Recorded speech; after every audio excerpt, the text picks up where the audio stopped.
The police lights painted my living room in red and blue like a cruel birthday decoration I never asked for. My daughter stood between two officers, her wrists trembling, her eyes searching for mine the way they used to when she was a little girl afraid of the dark. 11 days earlier, she had smiled and placed a gift in my hands, a tablet wrapped in silver paper. "Happy birthday, Mom." Now the same hands that gave me that gift were being guided behind her back, and I didn't understand how love could turn into handcuffs so fast. Welcome to my YouTube channel. This is my story of betrayal, and if you've ever trusted the wrong person, hit that subscribe button because you are not alone. Here is how it happened. I need you to understand something first. This wasn't the kind of family that ends up in police reports. At least, that's what I believed. My birthday had always been quiet, a cake from the corner bakery, one candle for decoration, not my real age, a phone call from a relative who remembered late. I didn't expect surprises anymore. When you reach a certain age, you stop asking the universe to be kind to you. You just hope it won't be cruel. That morning, my daughter knocked on my bedroom door earlier than usual. She was 22 then, grown, independent, always in a hurry. But that day, she hovered in the doorway like she had when she was 10, rocking on her heels, hiding something behind her back. "Close your eyes," she said. I laughed. "You're not 6 anymore. Just do it." When I opened them, she handed me the tablet, brand new, still sealed, more expensive than anything she'd ever given me before. "I know you're always saying your phone screen is too small. Now you can read, watch, do whatever you want."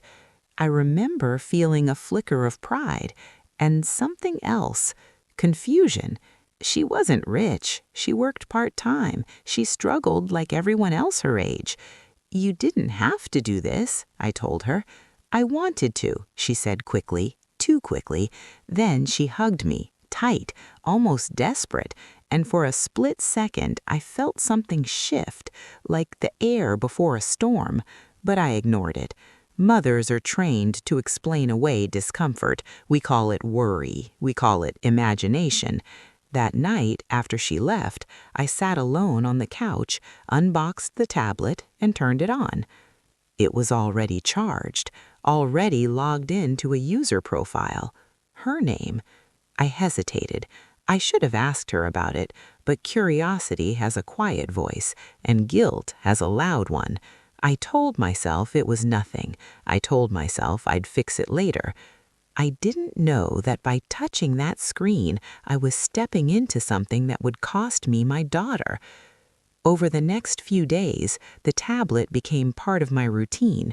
Morning news, evening shows, simple games to keep my hands busy when the house felt too silent. Sometimes notifications popped up, emails, messages, but I ignored them. They weren't meant for me. On the 5th day, something changed. A message appeared while I was holding the tablet. Not a notification, a full-screen alert. No sender name, just a line of text. "Is the package still with you?" My heart thudded. I stared at the words like they might rearrange themselves into something harmless. I told myself not to panic. Kids have weird conversations. Maybe it was a joke. Maybe it was a mistake. But then another message came in. "We can't afford delays." I locked the screen. That night, I didn't sleep. I replayed every conversation I'd had with my daughter over the last year, every mood swing, every unexplained expense, every time she'd brushed off my questions with a smile that didn't reach her eyes. On the 7th day, I did something I swore I'd never do. I opened her files. At first, it was nothing. Photos, notes, normal chaos. Then I found a folder with no name, no icon, just a blank square. Inside were screenshots, shipping receipts, coordinates, conversations that didn't sound like young people being stupid. They sounded organized, coded, dangerous. My hands shook so badly I dropped the tablet onto the carpet. This was the moment I should have confronted her. This was the moment I should have closed my eyes and pretended I never saw any of it. Instead, I kept reading. I was reading comments on my YouTube videos the other day, and I realized I wasn't the only one who would ignore that inner alarm, the one that whispers something is wrong long before your mind is ready to hear it. By the 9th day, I was living with a secret heavier than any truth I'd ever carried. My daughter came over for dinner like nothing was wrong. She ate, she laughed, she asked if I liked the tablet. I nodded. I lied, and every bite of food tasted like fear. On the 11th day, at 6:14 a.m., there was a knock at my door. Not the friendly kind, the kind that comes with purpose. When I opened it, I saw badges, faces that didn't soften when they looked at me, and behind them, through the glass, I saw my daughter stepping out of a car I didn't recognize.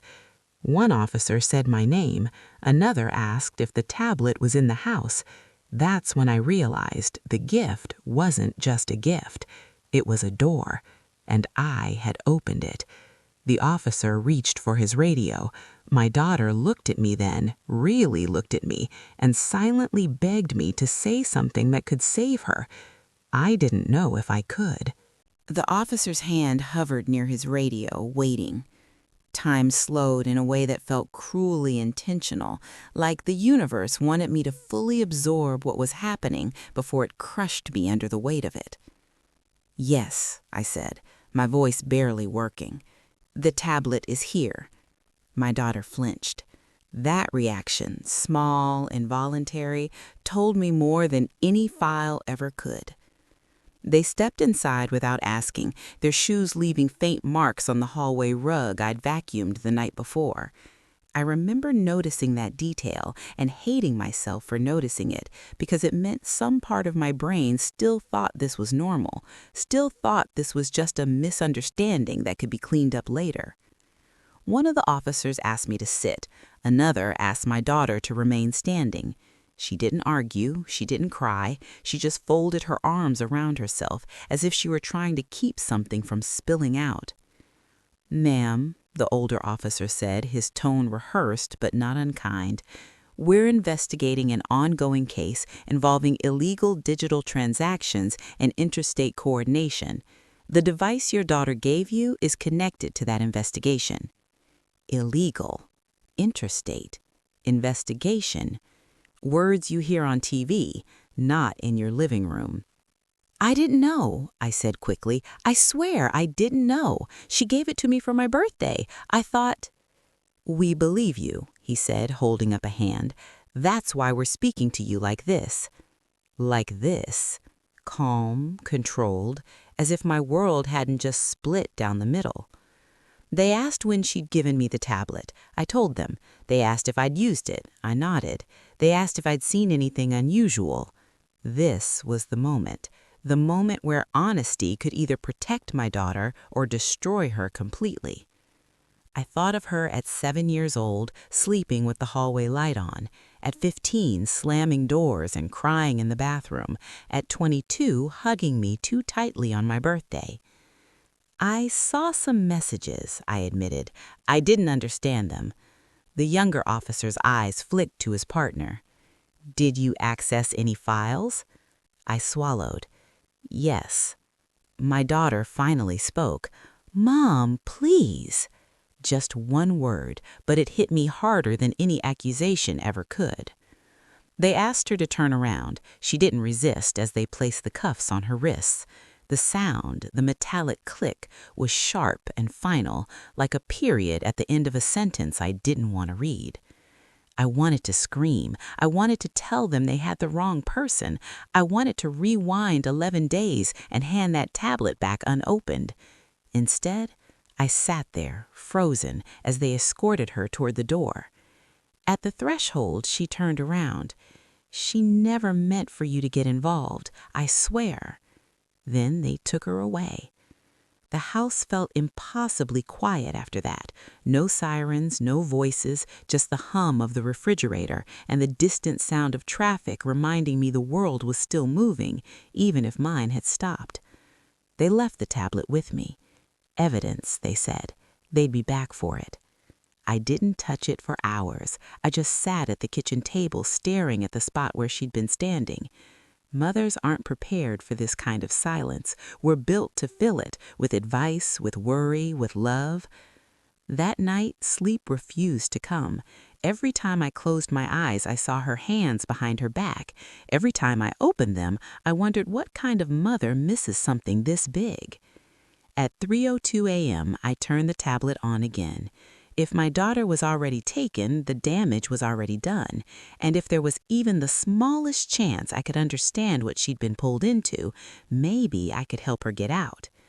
The messages were still there, but now there were new ones.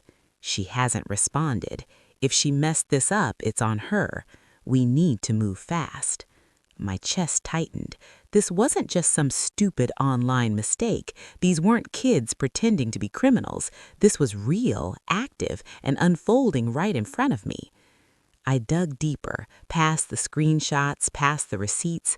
That's when I found the recordings.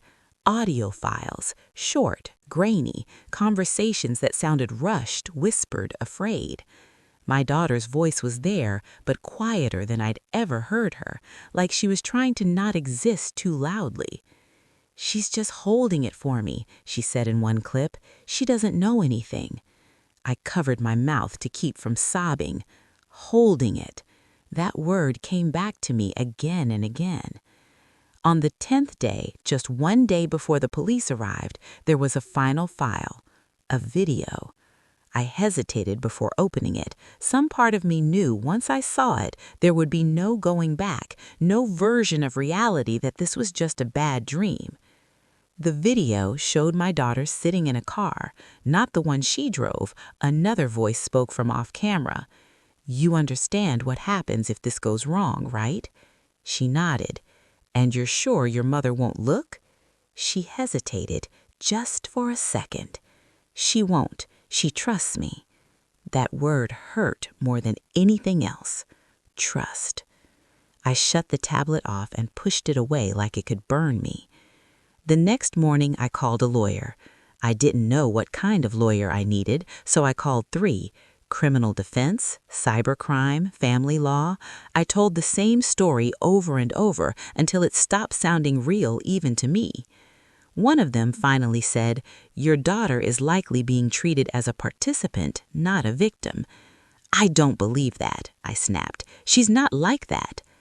There was a pause on the line. Then, gently, "Most parents say that." That afternoon, I went to the police station. They wouldn't let me see her. They wouldn't tell me much, just enough to confirm my worst fears, that the tablet wasn't just a device, it was a relay point, a storage node, a silent partner. They asked how much I knew. I told them the truth, all of it. And that's when the tone in the room changed. The officer leaned back in his chair and studied me like I was part of the equation now, not just collateral damage. "Did you ever consider that she chose you for a reason?" I didn't answer, because the answer was already echoing in my head. That night, alone again, I replayed her birthday hug, the way she lingered, the way she said she wanted to help me.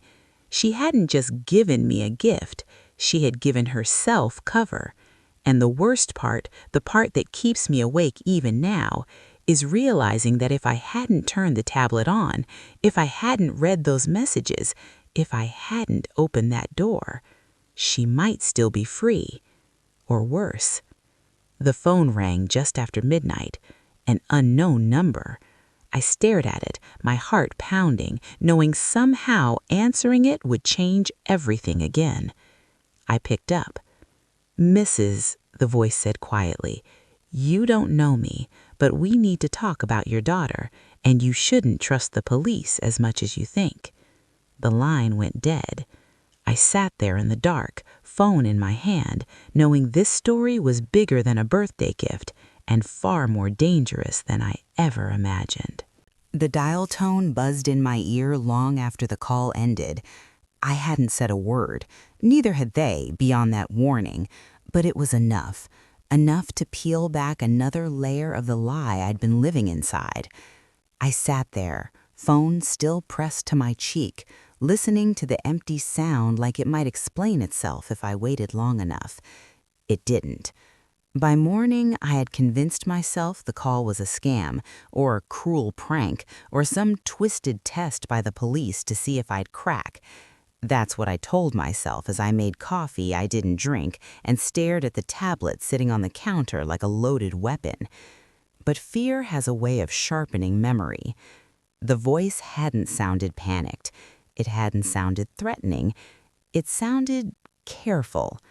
That afternoon, I went back to the police station. This time, they didn't put me in a waiting room. They led me to a small interview office with no windows and a single table bolted to the floor. The same officer from my house sat across from me. He folded his hands like we were about to discuss something polite. "Has anyone contacted you since last night?" he asked. My throat tightened. What kind of anyone? Anyone asking questions, making statements, offering help. So they knew. I hesitated just long enough to tell him everything. The call, the warning, the words "don't trust the police" hanging between us like smoke. His jaw tightened, not in surprise, but in confirmation. "That's what we were afraid of," he said. Afraid of what? He explained slowly, choosing his words the way doctors do when they're about to say something irreversible. My daughter wasn't just involved in something illegal. She was connected to a larger network, one that specialized in using clean intermediaries, people with no records, no history, people no one would suspect, people like me. "She used your address," he said, "your internet, your identity as a shield." I felt sick. "She said she didn't want me involved," I whispered. "She didn't, not directly. That's how these operations work, plausible deniability." Deniability, another word that didn't belong in my life. I asked if she was in danger. He didn't answer right away. "She made some people very uncomfortable," he said finally. "When the device was taken offline, it disrupted more than one transaction." "So that call?" "Likely someone trying to regain control," he said, "or shift blame." Blame. I realized then that this wasn't just about my daughter's arrest. This was about what came next, about pressure, about leverage, about turning mothers into bargaining chips. They told me not to answer unknown numbers, not to respond to messages, to call them immediately if anyone reached out again. Then they sent me home, as if home still meant something safe. That night I dreamed of knocking, endless knocking, doors I couldn't open, my daughter calling my name from somewhere I couldn't reach. When I woke up, my phone was vibrating. A text message, unknown number. "We know you're scared. We can help her." I didn't respond. Another message followed. "She doesn't belong where they put her." My hands shook so badly I nearly dropped the phone. I forwarded the messages to the officer. Then I turned the device off and sat in the dark, trying to breathe. By the next morning, the messages were everywhere. Email, social media, even a handwritten note slipped under my door. They knew where I lived. They knew my name. They knew my weakness. The note was short. "She did this for you." I tore it in half, then into quarters, then into pieces so small they felt like dust between my fingers. Did she? That question haunted me more than any threat. I replayed every sacrifice I'd made for her, every double shift, every apology for things I couldn't afford, every time I told her, "I just want you to be safe." What if she'd heard something else? What if she'd heard, "Fix this, save me, be the adult"? The lawyer finally called back that afternoon. "She's being held without bail," he said. "They're building something bigger." I asked what I could do. He paused. "Be very careful who you talk to." That night, I broke down. Not the quiet kind, the kind that comes from somewhere primal and messy. I cried on the kitchen floor until my chest hurt and my head throbbed and there was nothing left to hold inside. And in that emptiness, one thought settled in, heavy and undeniable. If strangers were reaching out to me, if they believed I had influence, then maybe I did. The next day, I answered the phone. "Stop contacting me," I said before the voice could speak. "We're not your enemy," the voice replied calmly. "Same one as before. And neither is your daughter." "You used her," I snapped. There was a pause. Then softly, "She volunteered." That sentence cracked something open. "She knew the risks," he continued. "She knew the rules. She just didn't expect you to look." I felt dizzy. "Why call me?" "Because right now," he said, "you're the only variable we didn't plan for." He told me they could make this easier, faster, that charges had a way of shifting, that evidence could lose context, that cooperation mattered. I asked what cooperation meant. He said silence and discretion. "And if I don't?" Another pause, longer this time. "Then the system does what it always does. It makes examples." I hung up. My phone rang immediately after. The police. They'd traced the call. "Do not engage with them again," the officer warned. "They're trying to intimidate you." "They're trying to negotiate," I said quietly. That silence on the other end told me everything. Over the next few days, the pressure built from both sides. The police wanted information, the others wanted compliance, and my daughter sat in the middle, locked behind concrete walls, waiting for a decision she didn't know I was being forced to make. I finally saw her a week later, through glass, through a phone, through a version of her I barely recognized. She looked smaller, older, tired in a way sleep doesn't fix. "I'm sorry," she said before I could speak. "Why? Why me?" She swallowed hard. "Because you were safe." Safe. "I never wanted this," she whispered. "What things?" She looked away. "I thought if I could just get ahead," she said, "if I could give you something nice, maybe you'd stop worrying." That was the moment I understood. This wasn't greed, it wasn't rebellion, it was love, twisted by fear and pressure and people who knew exactly how to exploit it. The guard tapped the glass. Time was up. As she stood to leave, she leaned closer to the phone. "If anyone contacts you, don't trust them, not even—" She stopped herself. "Not even who?" I asked. But the line was already dead. That night, another message arrived. Last chance to protect her. I stared at the words, knowing that whatever choice I made next would cost me something I could never get back. And for the first time, I wondered if the tablet wasn't the real trap at all. Maybe the real trap was me. I didn't sleep that night. Not because I was afraid someone would break in, though that fear sat quietly in the corner of my mind, but because every time I closed my eyes, I saw my daughter leaning toward that glass, stopping herself mid-sentence. Not even who? By morning, my nerves were raw, stretched so thin that every sound felt like an accusation. The kettle whiffled too loudly. The floorboards creaked like footsteps. My phone felt heavier than it should in my hand, as if it already knew the choices I was being asked to make. I called the officer assigned to my case. "I need to tell you something," I said. We met at a cafe this time, neutral ground, public. He chose a table with his back to the wall, I scanning the room out of habit. I realized then how much danger had quietly crept into my life, how even normal conversations now required strategy. "She said not to trust them," I told him. Not even someone. He frowned. Someone specific? I don't know, I said. She stopped herself. He stirred his coffee without drinking it. That's not surprising. My heart skipped. What do you mean? He leaned forward. Your daughter didn't operate alone. These networks survive because they place people in layers, handlers, buffers, messengers. Sometimes those people look legitimate.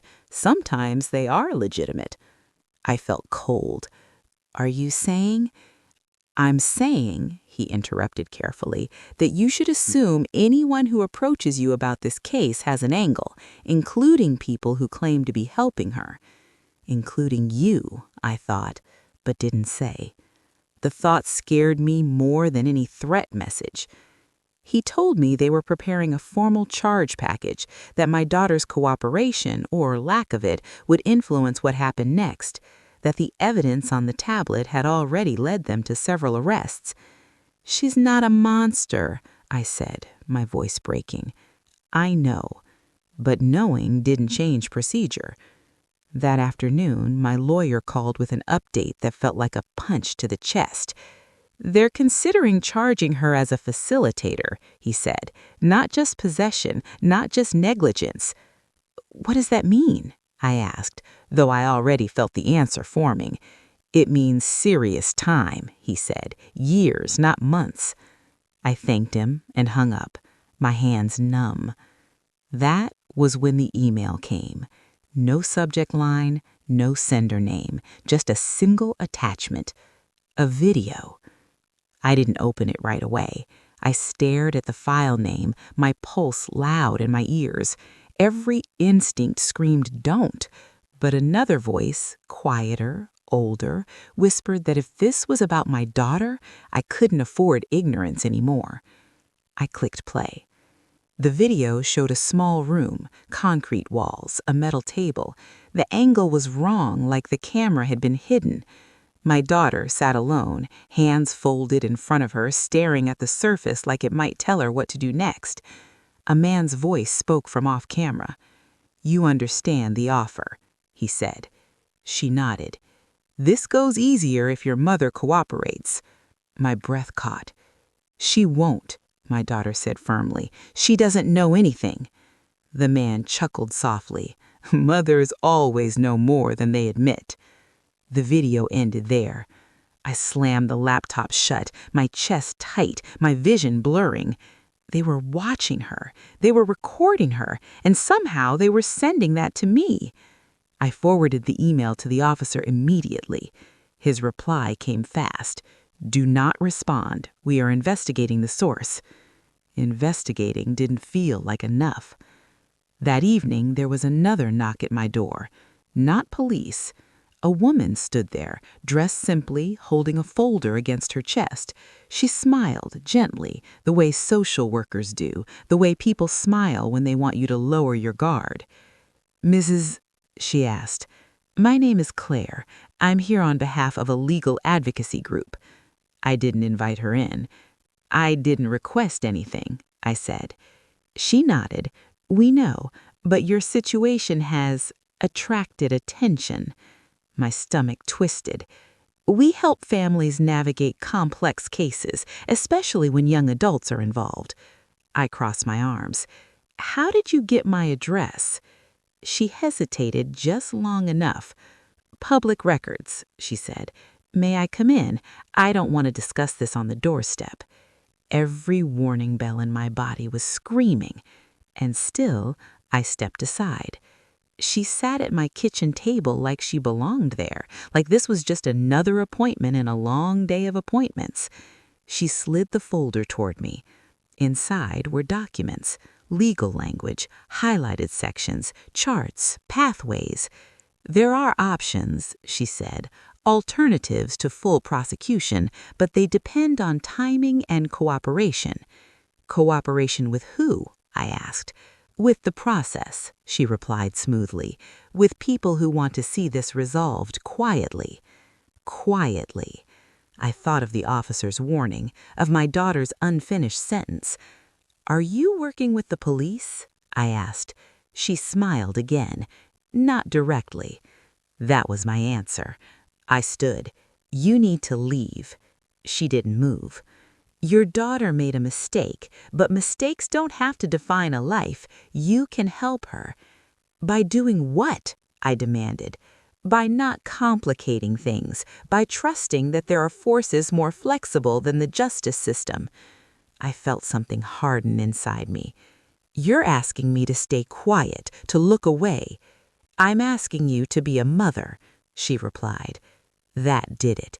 Get out, I said, my voice shaking. Now. She stood then, gathering her folder. Think about it, she said at the door. The system doesn't forgive easily. We do.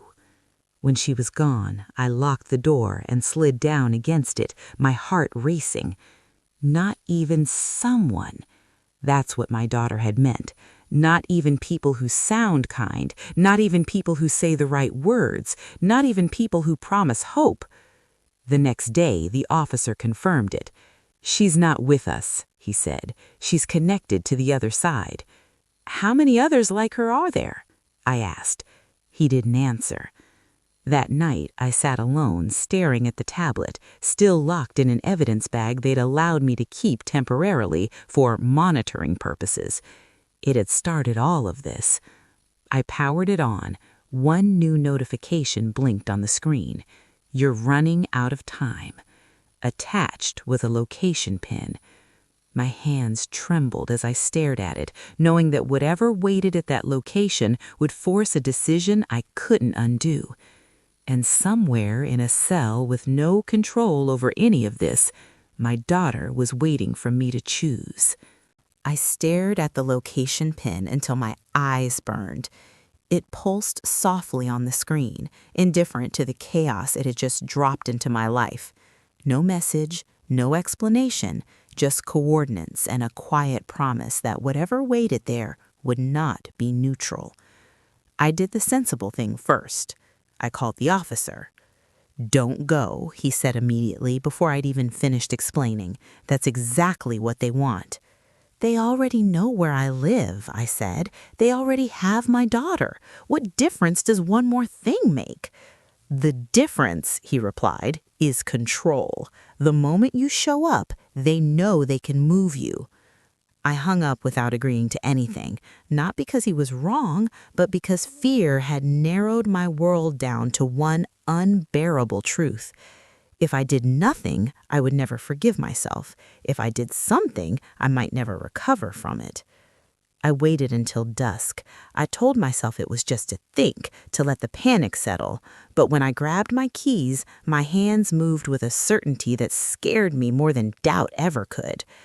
The location was 40 minutes away, an industrial stretch of road I hadn't driven down in years. Warehouses, closed actories, empty lots that smelled like rust and oil and old rain. The pin led me to a parking area behind a storage facility. I parked 2 rows back and sat there, engine off, heart pounding. My phone buzzed once. You came alone. Good. I didn't reply. A door at the far end of the building opened. Light spilled out, then snapped shut. A figure waved once, casual, almost bored. Every instinct told me to turn around. Instead, I got out of the car. Inside, the air was cold and metallic. The space was mostly empty except for a folding table and 2 chairs. No windows, no cameras that I could see. A man stood near the wall, older than I expected, neatly dressed, hands folded like this was a business meeting. You shouldn't be here, he said mildly. Then why invite me? I asked. He smiled, because you're already involved. He gestured to the chair. I didn't sit. You've been under a lot of stress, anyone would be, watching the system chew up their child. She broke the law, I said. Yes, he agreed easily, and so have many people who never see the inside of a cell. The difference is leverage. I crossed my arms. What do you want? Clarity, he said, and restraint. He explained it like a lecture. calm, methodical, that my daughter had been a minor node in a much larger operation, that her role had been exaggerated by investigators eager to make headlines, that with the right perspective, her charges could be reframed. Perspective from whom? I asked. From you, he said. I laughed, sharp and humorless. I'm nobody. You're her mother, he replied, and you're clean. No record, no history, very credible. I felt my stomach drop. I'm not lying for you, I said. We're not asking you to lie, he said, just not to volunteer interpretations, not to speculate, not to encourage cooperation that could be misunderstood. In other words, say nothing. Why me? I asked again. He leaned forward. Because she won't listen to us, but she listens to you. The room felt smaller. You want me to tell her to stop talking? I said. I want you to tell her to be careful, he corrected, to trust the process. That word again. Trust. I stood. This conversation is over. He didn't stop me. At the door, he spoke one last time. If she continues down the path she's on, the system will not be gentle. If she pauses, things can de-escalate. Is that a threat? I asked. He smiled faintly. It's an observation. I drove home in silence, every muscle tight. The officer was waiting when I arrived. You shouldn't have gone, he said, frustration bleeding through his professionalism. They want me to control her, I said. They want me to tell her to stay quiet. He exhaled slowly. That's what we thought. What do I do? I asked. He looked tired. You tell her the truth, and you let her decide. I visited her the next day. She looked up when she saw me, hope flickering and then dimming when she saw my face. They talked to you, she said. Yes, I replied.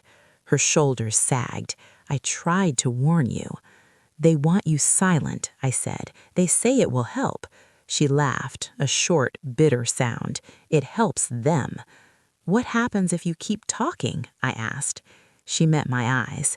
Then people who think they're invisible stop being invisible. And you? I asked softly. She swallowed.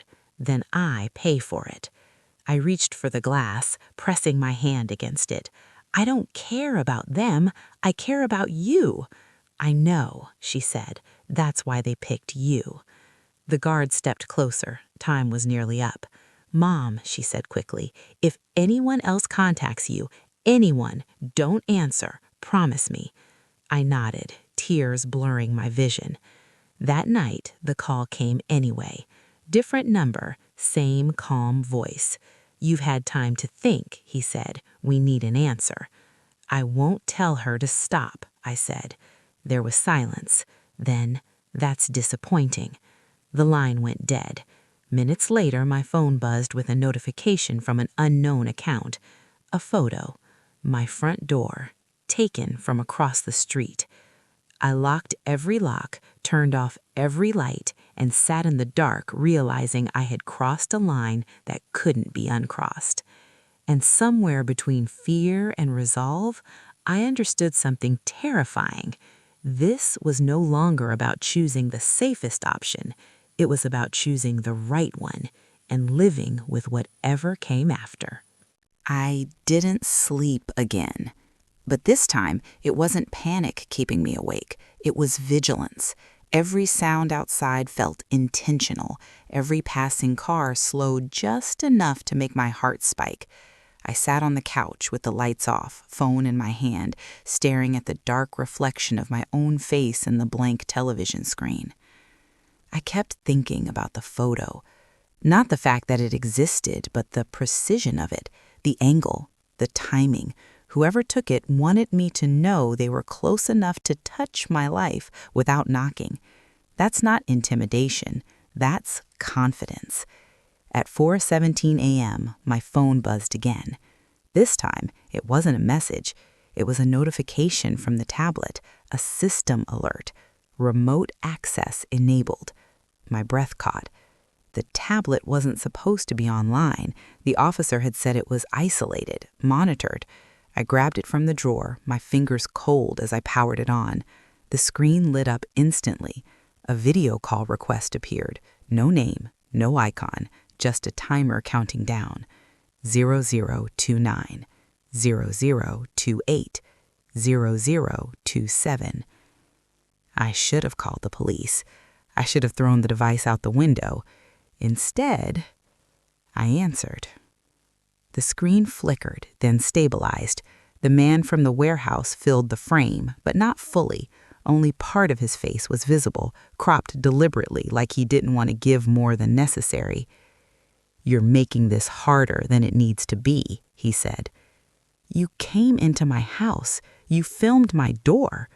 "Correction," he said calmly. "Someone did." My heart pounded. "What do you want now?" He leaned closer to the camera.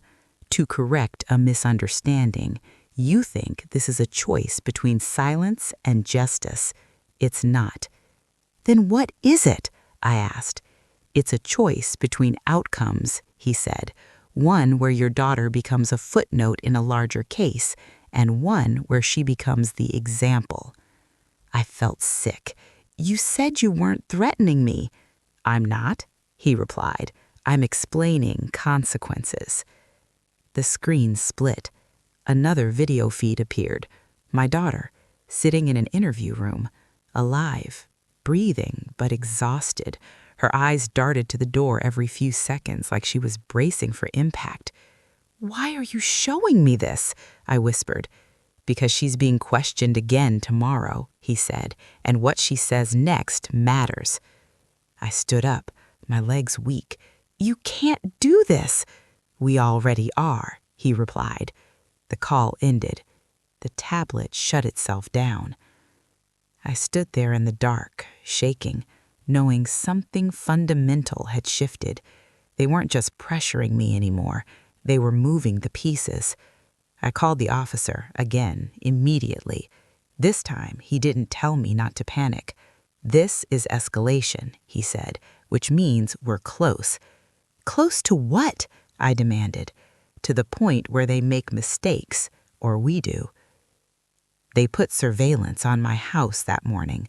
Unmarked car, quiet rotation, the kind of presence meant to be invisible unless you knew how to look for it. I knew how to look now. That afternoon, my lawyer called with news that didn't sound like news at all, just confirmation of what I already felt in my bones. "They're offering her a deal," he said. "Partial immunity in exchange for testimony." My chest tightened. "Against who?" He hesitated. "That's not clear yet." It was clear to me. Against them. Which meant the pressure wasn't going to stop. It was going to peak. I saw her again the next day. She looked up sharply when I sat down, eyes scanning my face like she was searching for damage. "They contacted you again," she said, not a question. "Yes," I replied. Her jaw tightened. "What did they show you?" I told her everything. The call, the split screen, the timing. Her face drained of color. "They weren't supposed to do that," she murmured. "So you know who they are," I said. She nodded slowly. "Not names, not all of them, but enough."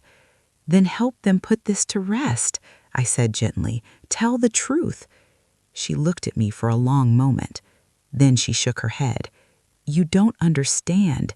This doesn't end with testimony." "What does it end with?" I asked. "It's retaliation," she replied. "Disappearing evidence, people losing jobs, accidents." I reached for the glass. "I don't care. I just want you safe." Her eyes filled. "That's the problem." The guard cleared his throat. Time. As she stood, she leaned close to the phone. "If anything happens, it won't be random." That night, the house went dark. Not a power outage, something cleaner, intentional. Every light, every device, every outlet died at once. Except my phone. A text appeared. "We tried to be patient." Then another. "Tomorrow changes everything." I didn't respond. I sat in the darkness, listening to my own breathing, knowing whatever tomorrow held, it wouldn't be subtle. At dawn, the officer called again. "They're moving," he said, "and so are we." "Moving how?" I asked. There was a pause. "We believe there's a leak," he said carefully, "someone feeding them information about the case." I felt a chill. "Who?" "We don't know yet," he replied, "but your daughter's testimony is scheduled for tomorrow morning, and that makes tonight critical." Critical.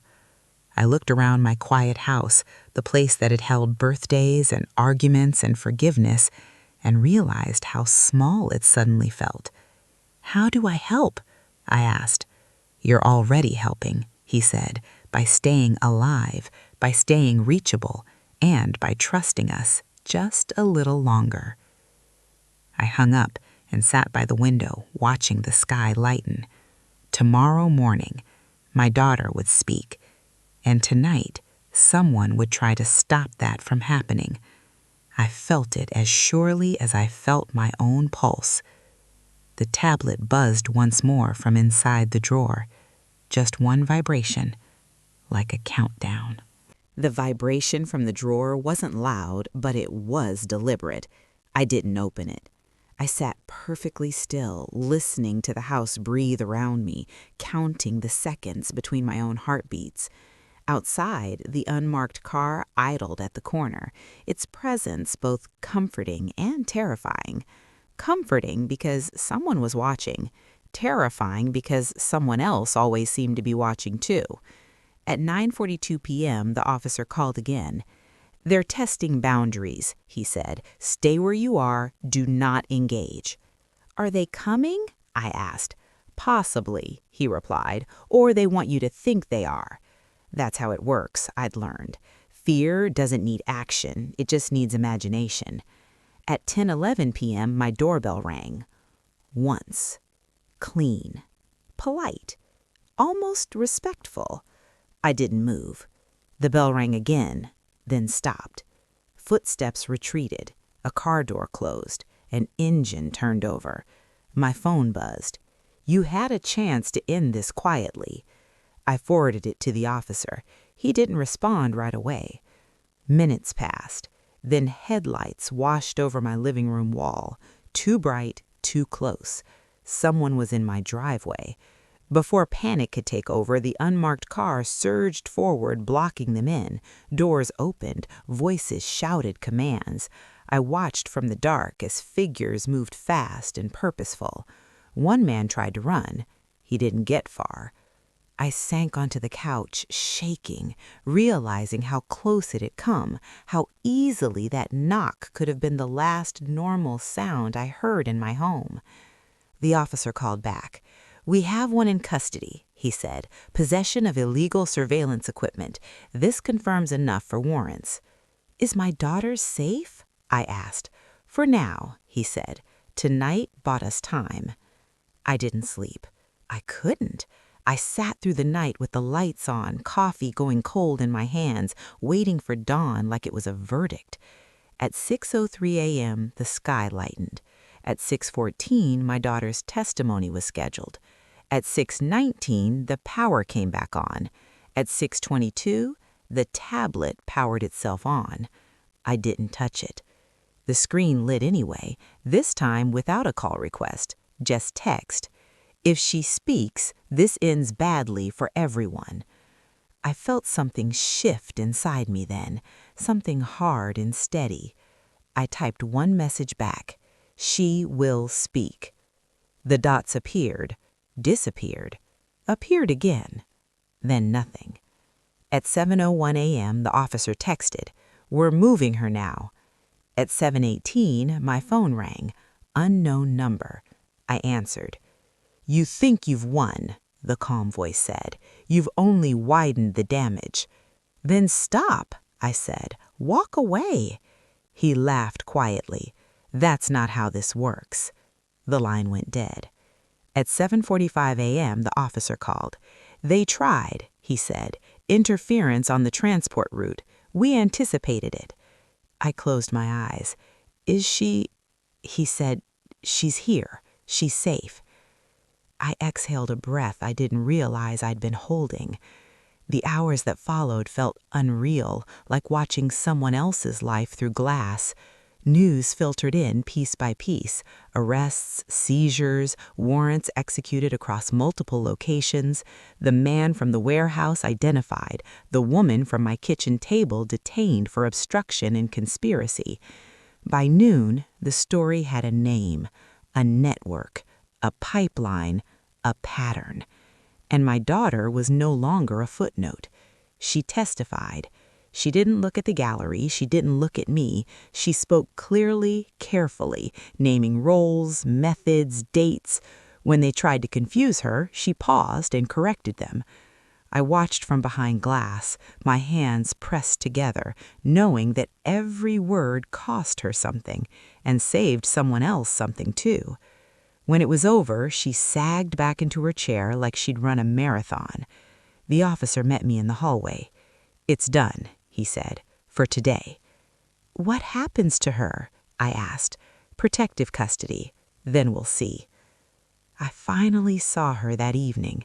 No glass this time, just a table, 2 chairs. She looked at me, really looked at me, and broke. "I was so scared," she said, tears spilling over. "I thought if I could control it, I could protect you." I pulled her into my arms, feeling how thin she had become, how heavy the fear was still in her body. "I don't protect me by disappearing. You protect me by coming home." She nodded, crying into my shoulder. "I'm sorry, for the tablet, for everything." I thought of that birthday morning, the silver paper, the smile that hid too much. "I know," I said. "I know why you did it." Later, alone again, I sat in my living room and looked at the tablet for the last time. Evidence tags covered its edges now. It was just plastic and glass again, silent, powerless. It had been a door, but it wasn't the ending. That night, I posted a video to my YouTube channel. No edits, no music, just me telling the truth. About trust, about fear, about how love can be used against you, and how it can still win. I was reading comments on my YouTube videos the other day, and I realized I wasn't the only one who had stood at a doorway like that, wondering if opening it would save someone or destroy them. By morning, the video had thousands of comments, stories, confessions, gratitude, strangers telling me they checked their instincts because of what I shared. The calm voice never called again, and for the first time in weeks, my house felt like a home. But I knew one thing for sure. Surviving this didn't mean it was over. It meant I had to decide what to do with the truth now that I was holding it. The house was quiet again, but not the empty kind. This silence felt earned. I woke up the morning after my daughter testified and realized something had changed in my body. My shoulders weren't clenched, my jaw wasn't locked. Fear hadn't vanished, but it had loosened its grip, like a fist finally opening after holding on too long. My daughter was still in protective custody. I couldn't see her when I wanted. I couldn't call her freely. But for the first time since my birthday, I knew where she was, and I knew why. Certainty is a strange kind of peace. The weeks that followed were slow and heavy. Court dates, paperwork, long conversations with lawyers who spoke in careful sentences and avoided promises. The case grew larger than anyone had expected. Names surfaced, systems cracked, headlines hinted without explaining. People asked me if I felt proud. That word didn't fit. Pride implies intention, control, victory. This was survival. One afternoon, I sat alone with a cup of tea and replayed the birthday in my mind. Not the arrest, not the sirens, but the beginning, the way she'd held the gift, the way her eyes searched my face for reassurance she couldn't ask for. I realized something then that took my breath away. She hadn't given me the tablet because she thought I was weak. She gave it to me because she thought I was strong enough to hold it. That didn't make what she did right, but it made it human. When I finally saw her again without guards in the room, she looked different, quieter, clearer, like someone who had lost an illusion and gained a truth. "They say I might get a reduced sentence," she told me carefully, "because I cooperated." I nodded. "How do you feel about that?" She stared at her hands. "Relieved and ashamed. Both." "That's allowed," I said. "It means you understand what happened." She looked up at me. "Do you hate me?" That question, so small, so raw, hurt more than any threat ever had. "No," I said immediately, "but I will never pretend this didn't matter." She nodded. "I wouldn't want you to." We talked about therapy, about boundaries, about rebuilding trust the slow way, brick by brick, not with gifts or gestures, but with honesty, and about the tablet. "I thought it was temporary," she admitted. "I thought I could keep it separate. I didn't think you'd ever open it." "I almost didn't," I said. She winced. "Then everything would have been worse." She was right. That's the part people don't like to hear. Sometimes doing nothing doesn't save anyone. Sometimes silence isn't kindness. Sometimes love has to interrupt.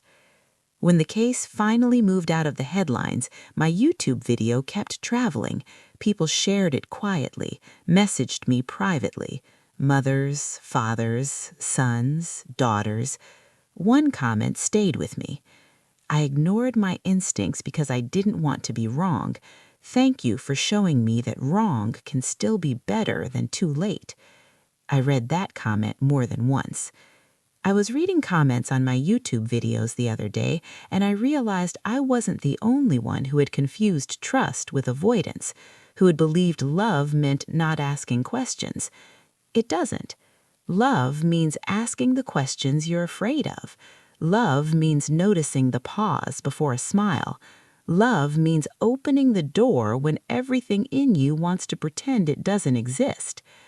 My birthday came again months later. No gifts this time, just a cake we shared in a quiet room, supervised, imperfect, real.